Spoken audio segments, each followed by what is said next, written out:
Internal operations to the service point through distribution, ठीक है ना, कि किसी भी मटेरियल का एंट्री से लेकर के उसके डिस्ट्रीब्यूशन तक के बीच में जितने भी प्रोसेस होते हैं उसमें कंट्रोल करना, मटेरियल का प्लानिंग करना, ऑर्गेनाइजिंग करना, यही हमारा क्या है, मटेरियल मैनेजमेंट है। Material management is a scientific technique concern with planning, organising, control and flow of material, ठीक है, पहले आपको समझ आ गया।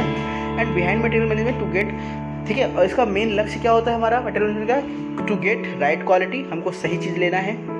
राइट क्वांटिटी सही मात्रा में लेनी है, राइट टाइम सही समय पे लेना है, right place and right cost, यानी सही जगह से लेनी है और सही कीमत पे लेनी है। कुछ भी अगर ख़राब होना है तो यही सब चीज़ों को मेंटेन करना ही हमारा क्या है, मटेरियल मैनेजमेंट है, ठीक है फ्रेंड। तो मटेरियल मैनेजमेंट का पर्पस क्या होता है, मैंने बताया कि क्यों हम करते हैं, पर मटेरियल मैनेजमेंट क्यों करना जरूरी है। पहला, to gain economy in purchasing, कि हमको सस्ता यानी सबसे किफ़ायती हमको परचेज हो सके। दूसरा, satisfy the demand during period of replacement, ठीक है, जब भी हम क्या करें किसी भी आपूर्ति को पूरा कर रहे हैं तो उस केस में हमारी जो डिमांड है उसको हम सही टाइम पे पूरा कर सकें। भाई मान लीजिए किसी का पार्टी ने हमको ऑर्डर दिया और हमने कहा भैया आपको हम 10 जून तक आपको ऑर्डर सप्लाई कर देंगे, और आपका मटेरियल टाइम से नहीं आ रहा है, तो हो गया 10 जून का 10 जुलाई हो गया, 15 अगस्त हो गया, तो धीरे धीरे वो कस्टमर एक बार तो आपसे पैसा दे के बनवाएगा आइटम, लेकिन दोबारा वो आपको ऑर्डर देना पसंद नहीं करेगा। To carry reserve stock to avoid stock out, सबसे ज़्यादा मटेरियल भी इकट्ठा नहीं कर, मैंने आपको बताया कि भाई काम हमको है महीने का 10 किलो का, हमने इकट्ठा कर लिया 2 कुंटल, तो ज़्यादा मटेरियल भी स्टॉक नहीं करना, नहीं तो वो दो नुकसान है, स्पेस भी खत्म, स्पेस भी आप कंपनी का ख़राब करेगा और दूसरा पैसे को ब्लॉक करेगा, ठीक है। To stabilize fluctuation in consumption, जो कंजप्शन होता है ना, कभी घटता है कभी बढ़ता है, उसको भी स्टेबलाइज कर सकते हैं मटेरियल मैनेजमेंट से। और to provide reasonable level of to salient service, ठीक है, और हम लोग की बेहतरीन सर्विस के लिए ये इसका यूज़ कर सकते हैं। तो ऑब्जेक्टिव क्या है भैया, देखिए 2 प्रकार का ऑब्जेक्टिव, प्राइमरी और सेकेंडरी। तो प्राइमरी ऑब्जेक्टिव क्या है किसी मैनेजमेंट का, कि प्राइमरी ऑब्जेक्टिव है कि मटेरियल मैनेजमेंट का कि इकोनॉमिक प्रोक्योरमेंट, सस्ता खरीदें, प्रॉपर स्टोर कीपिंग हो, फिजिकली वो ठीक हो, टाइमली डिस्ट्रीब्यूशन हो, स्टोर में अकाउंटिंग हो, ठीक है,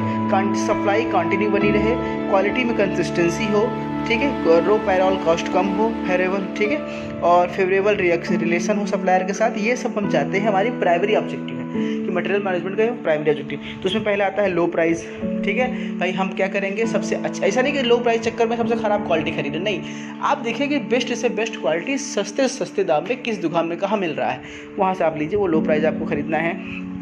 हाई इन्वेंट्री टर्नओवर, आपको इस तरह से मटेरियल मैनेजमेंट करना है कि जितना माल आए उतना पूरा का पूरा यूटिलाइज हो और अगला ऑर्डर आने से पहले आपका मटेरियल ख़त्म ना हो, ये इस तरह से बोलते हैं हाई टर्नओवर इन्वेंट्री, मतलब कि टर्नओवर ऐसा कि आना और जाना बना रहे और पैसे में वो तुरंत कन्वर्ट होता रहे, आप जो भी मटेरियल खरीद के लाइए वो तुरंत पैसे में कन्वर्ट होता रहे, आपको मिलता रहे। लो कॉस्ट एक्विजिशन एंड प्रोसेसन, ठीक है, मटेरियल को हैंडलिंग करने में, स्टोर करने में हमको ऐसा नहीं कि बहुत ज़्यादा पैसे खर्च करने पड़े, बहुत एक्सपर्ट लगाने पड़े, हम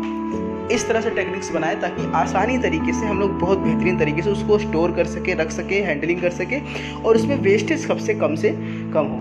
कंटिन्यूटी ऑफ सप्लाई, आप समझ रहे हैं कि मटेरियल की सप्लाई बनी रहे। जैसे मान लीजिए कि एग्जांपल तौर पे आपकी दुकान मिठाई की है और मिठाई की आपको खोवा लेना है, तो खोवा के लिए आपको दूध खरीदना है, तो पता चला कि आपके ऑर्डर रक्षाबंधन आ गया और ऑर्डर खूब बढ़ गया और आपने दूध कलेक्ट नहीं किया, तो दूध भैया अभी पूछे भैया मिठाई मिलेगी, शाम को ले लेना यार, अभी दूध वाला नहीं आया है, तो कंटिन्यूटी ऑफ सप्लाई रुक जाएगी। अब वो पैसे जो पर्सन है वो कहीं और जाकर खरीद लेगा। उसी तरह से दवा के केस में अगर आपकी दवाई किसी कंपनी पे ख़त्म हो गई तो कस्टमर कहीं और से खरीद लेगा। तो कंटिन्यूटी ऑफ सप्लाई हमारी बनी होनी चाहिए,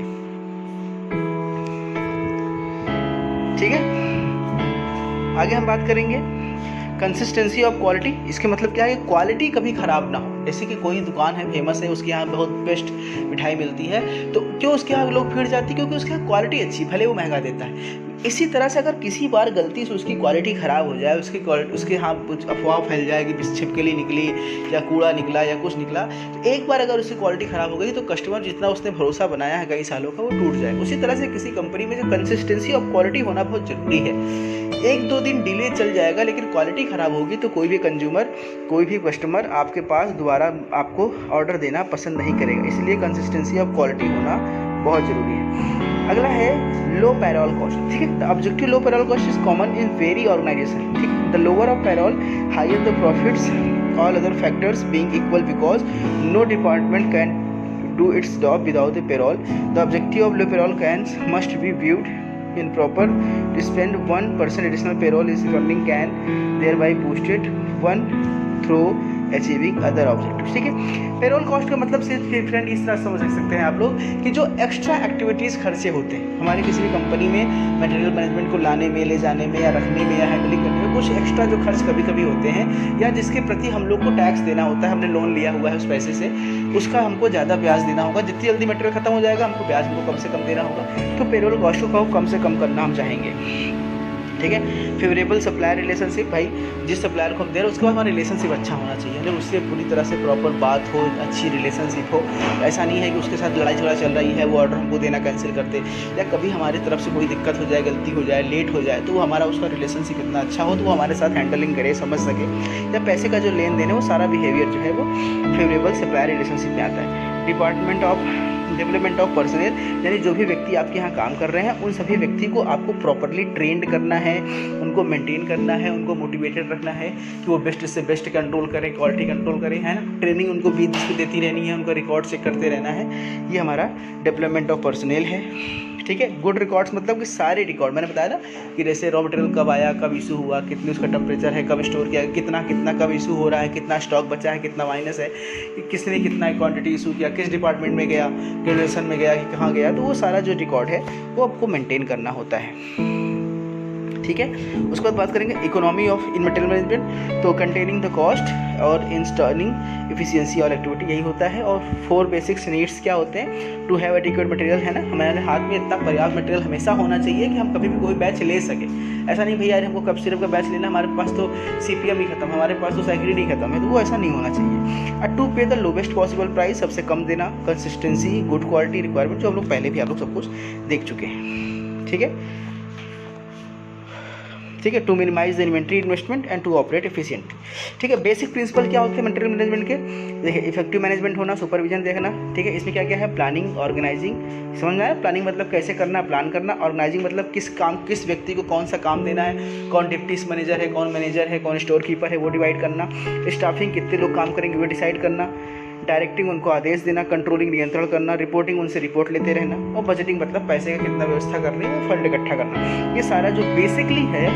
ये इसका प्राइमरी प्रिंसिपल है। सेकेंडरी में आ जाओ तो साउंड परचेजिंग मेथड होना चाहिए, skillful and hard poised notification होना चाहिए, देखो निगोसिएशन अच्छा हो सके, इफेक्टिव परचेज सिस्टम हो, शुड भी सिंपल हो, मस्ट भी इंक्रीज अदर कॉस्ट हो, सिंपल इन्वेंट्री कंट्रोल प्रोग्राम हो। ठीक है, एलिमेंट्स कौन कौन होते हैं, demand estimation, identification of needed item, calculate from trend in consumption, review the resource control. इसका है, इसका मतलब 4 मटेरियल मैनेजमेंट के 4 एलिमेंट्स क्या है कि सबसे पहले आपको ये देखना है किस चीज़ का डिमांड, कौन सा प्रोडक्ट का डिमांड सबसे ज़्यादा है, किसका प्रोडक्शन हमको, भाई मान लीजिए सीजन आ गया ठंडियों का, तो अब क्या होगा, इस समय कप सिरप खूब बिकेगा, तो हमको अपने कप सिरप की प्रोडक्शन को बढ़ाना है। ठीक है, जैसे सीजन जैसा आता रहेगा, टैबलेट कैप्सूल की जब डिमांड घटती बढ़ती रहती है, तो उस हिसाब से डिमांड को पहले से ही एस्टिमेट करना, अनुमान लगाना, फिर उसके हिसाब से ये पता करना कि भैया अच्छा मान लो कप सिरप का बैच हमको लेना है 10 लाख लीटर का, तो हमको कौन कौन से मटेरियल के स्टॉक में हमारे हैं और कौन कितना चाहिए, नीडेड आइटम को आइडेंटिफाई करना और एक लिस्ट बनाना, फिर क्या करना, कंजप्शन हिसाब से पूरा कैलकुलेट करना, 2 साल का पुराना हिसाब से